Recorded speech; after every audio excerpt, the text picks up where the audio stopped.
When it comes to traveling, it might be hard to narrow down what kind of devices to bring with you, especially if you're someone like me that does have a lot of these retro handheld devices, Windows gaming PCs, and a bunch of other stuff. And I think that I've come to a point where I really have narrowed it down to the core basics that I always do bring with me. And some of the specifics can swap out from time to time, but there are kind of categories that I like to bring with me on every trip that I go on. If you haven't noticed already, I'm not in my usual studio space. I'm here for CES 2025, which is the Consumer Electronics Show. This is something that I've wanted to go to for several years now. It's where just the coolest, most groundbreaking technology is shown off. Some of it might be coming to consumers, and some of it might just be proof of concepts and to kind of show where the future of technology is headed. And I'm really lucky that I've had the opportunity to attend. I'm really looking forward to it. But before we actually get into the world of CES, I did want to just take a look at what I do for traveling, how I travel, what devices I bring with me and why, and kind of just how I handle traveling myself. So we've got a few different categories. One is kind of like the accessories, and the other category is the actual devices. And even in that device category, I do have some subcategories because I'm a little crazy and I do carry a little bit too much with me, but I try to pack it all in and make it as minimalistic and compact as possible. But you can let me know down in the comments what you think of my packing strategies. So let's just get right to it. So the first device that I always like to bring with me on these longer trips is a Windows handheld gaming PC. And in this case, it's actually not a Windows handheld gaming PC, it's the Steam Deck. I've been getting back into the Steam Deck and I've been just kind of revisiting it. I'm actually currently working on a video for the white limited edition Steam Deck, which I thought was a good opportunity just to revisit the state of Steam Deck in 2024/2025. And while you could tell this is not the white Steam Deck, the black one is already preloaded for me, so it was an easy thing to just grab and go. I've been using the ROG Ally X for quite a while now, and that's become one of my favorite devices, especially with Bazzite. But I decided to bring the Steam Deck with me just to kind of breathe some new life into it, play some new games on it. I'm currently playing Cyberpunk, and that just felt like a natural fit for the Steam Deck since there's even specifically a Steam Deck graphics mode. So I brought the Steam Deck with me this time.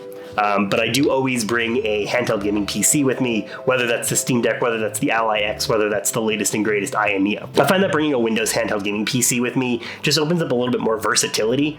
Yes, it is primarily a gaming console for me, but the fact that it has a full web browser, the fact that I can, do a little bit more productivity experiences on it means that it could be a little bit more multifunctional if I need it to be. Usually I don't need it to be, but it's nice to know that I have it just in case. Next, I always do like to pack some sort of smaller but more powerful Android-powered device. And this time around, I brought my iNode 2 Mini. This has been one of my favorite devices of 2024. I just think that it is super premium. I think that the build quality is amazing. The screen on it is amazing. Just the gameplay experience overall is quite good. And I actually haven't picked it up in quite a while, so it felt like going on this trip was a good opportunity to pack it with me and kind of just start playing it again. Ironically, I actually brought it with me because I've been playing a lot of NES World Championship, and bringing a Switch alongside a Steam Deck just felt like too much. It felt like just too many things to bring with me. So the iNode 2 Mini just felt like the perfect size device where I can play something like NES World Championship on it and, maybe some other lower powered Switch games. But I can also dive into some more retro stuff like GameCube games. I've been wanting to get back into Wind Waker. I started it on the iNode 2 Mini and I just haven't dove back in yet. So I always do like to bring one of those kind of devices alongside with me as well. So that's the one I brought with me this time, was the iNode 2 Mini. So the next kind of device that I like to bring with me on these trips is a smaller, lower powered, usually Linux-based handheld. And this time around, I brought the TrimUI Brick. I do have a video coming out on this pretty soon. It's currently being edited and being finalized, so I'll have some thoughts on this pretty soon. But this time around, I did decide to bring the TrimUI Brick because I actually think, spoiler, that it's going to replace my Miu Mini. Usually that's the one that I would just throw in my bag, and it was just the easiest one to bring around with me, especially with Garlic OS. But the TrimUI Brick plus MinUI has just been a great experience. I've been playing a lot of Pokemon Red, specifically the color version of the ROM hack. And a quick side tangent story is, as a kid, I actually soft locked myself out of beating Pokemon maybe it was blue or red or yellow, I can't quite remember, I would always save out of the fear of my batteries dying or just dying in the game and, wondering where I should respawn. So I would save all the time. So when I got to the final bosses where you fight all the different gym leaders all at once, I had saved at a point where I was between fights and I had no more potions and I had 2 Pokemon left and both of them had 20 HP and I just was forever stuck and I couldn't get back and I couldn't load a different save. Obviously, there's only one save.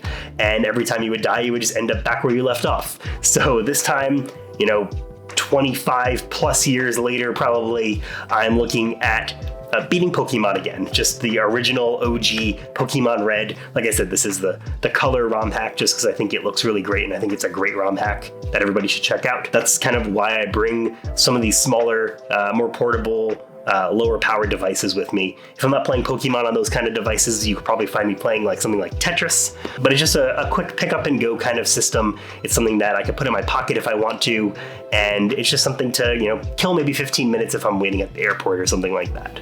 So that is kind of the 3 classes of devices that I bring with me: a more powerful Windows style handheld, a pretty powerful Android system, and then a low powered Linux system.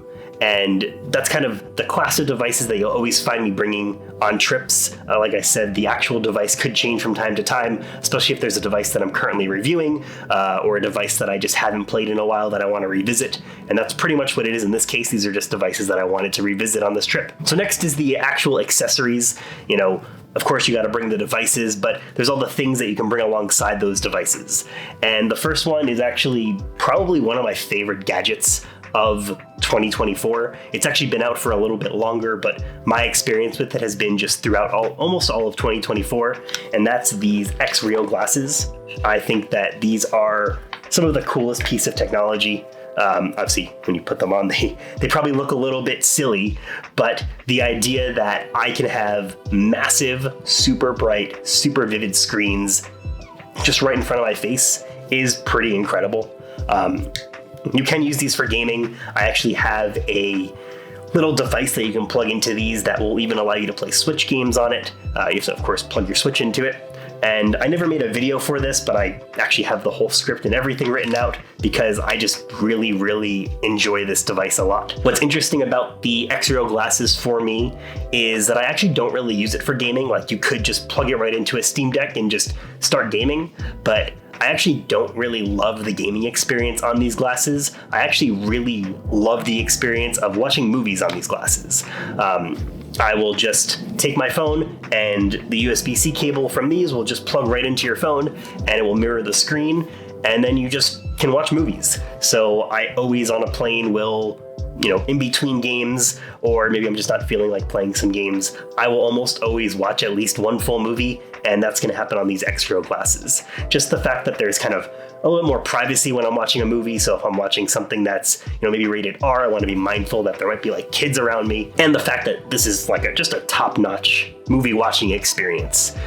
In gaming, I do find that the peripherals are a little bit hard, especially if you've got a HUD and you constantly want to look down to the left or on the top right or wherever your health bar might be. It's a little bit eye straining when you're playing some games on it, but it is a near perfect movie watching experience, and that's why I really love these. On this specific plane ride, I watched Dune 1 and Dune 2 on the plane ride. I was planning on picking up and playing a bunch of games. Like I said, I've been playing a lot of Cyberpunk, and that was my goal of the trip, was to play a little bit more of that, but I just wasn't feeling it at the time, so I plugged these guys in, started up Dune, and now I'm addicted to it, and I watched Dune 1 and Dune 2, and it's just been an amazing movie watching experience. And yeah, I just can't say enough great things about them. Maybe I will eventually get to making that full review one day, but for now it's just something that I always pack in my bag and something that I really do highly recommend for somebody who is just always consuming a lot of content and would love to consume content on a larger screen where you could just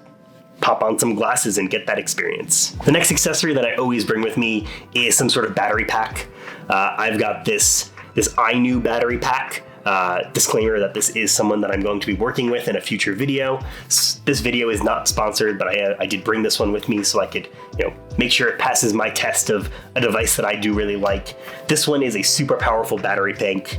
It is a 25,000 milliamp battery bank, I believe, and it supports up to 100 watt charging, so it means I could charge my laptop on this. It has a 45 watt output as well, so it's perfect for Steam Deck, and then it's got a regular USB-A, which is perfect for charging your phone or something like that. This is a massive battery bank. It's surprisingly small. It is, on the heftier end, but for something that you can just throw in your bag, whether it's this or another battery bank, I think that it's a pretty big necessity, especially with all these gaming devices, to have a battery bank with you. Next is a very specific one, kind of for me as somebody that is a pretty big Apple enthusiast, but I find that this little guy is one of the best Apple accessories. It is pretty awesome. It just kind of opens up and you've got these two pads. This one is for your watch or for your AirPods, and then this one is for Qi charging. So again, you could put your AirPods on this one instead, or I put my iPhone on it. And I love that it's super compact. I am pretty disappointed that it's still only a Lightning connector in there, but if they release a USB-C one, even though I would own two, I would definitely straight up replace this with the USB-C version. I hope that they release a USB-C version of this accessory. I think that it's a great way to travel a little bit more compact. I like that I don't need to bring a watch charger and a phone charger and all these other wires. It's just one wire for this. I wish it could be a little bit more compact where I just need USB-C for everything in my bag, but to bring USB-C and Lightning, I'm okay with that. This thing is a really fantastic Apple accessory. And then lastly is, what do you store all this stuff in? And that's where this bag comes into play. This is TomTalk's Steam Deck bag, and I was previously sponsored by them, but this has become one of my favorite travel bags. It is super versatile inside. I use it to carry these gaming devices with me. Everything fits pretty compactly and smoothly. I even put the extra glasses on the top just to kind of be able to carry everything all in one. But the best part about it is it's not just for gaming. I actually specifically will take out all of my gaming consoles when I get to the destination that I'm at, and I'll leave them at the hotel room, put them in a safe, whatever it might be, and then this becomes my travel bag. This is where I'll carry, my phone, my battery bank, my wallet, whatever, passport or whatever else it might be. Everything goes into this bag, and then when I'm, going back home, then I put all my game consoles back into it. And just the versatility of the bag, it's got a bunch of different pockets and different zippers, and I really like the inside is pretty nice and smooth, and it's definitely not going to scratch up your devices if you do store a device in there, so that's why I'm perfectly okay putting my iPhone in there. And yeah, I just think it's a really great bag. I think it's super versatile, like I said before, and I just think it's a must-have. It just kind of slings right over your shoulder. You can adjust that sling strap to be as low or as high as you want. And I think it's really versatile to carry around for not just gaming, but also just as an everyday travel bag. And yeah, that does it. That's pretty much everything that I bring with me. This trip is a little bit of an exception because I have a lot more than I just showed you guys. I've got a bunch of filming equipment with me. I've got a bunch of cameras. I've got my DJI Pocket, so I can bring that around and get some, quick shots for some B-roll with me. I've got tripods, I've got lights. I've got these lights that are behind me. There is just a lot more that I brought with me on this trip than pretty much any other trip that I would normally go on. But it's so I can keep making content while I'm out here. It's so I can kind of make sure I'm recapping what I'm experiencing at CES as it happens. I think that's going to be a really fun way to just live through the CES experience, whether that's for you guys or even just for me to look back on my experience at CES, specifically my first experience at CES. So yeah, what do you think of everything that I bring in my bag? Is it too much? Is it overkill? Is there something that I should be doing to make my traveling experience a little bit better that you do? Let me know down in the comments. Subscribe so you don't miss more content. There'll be a bunch more CES videos on their way. I've got the Trim UI brick video on its way. And yeah, that does it. Thanks for watching.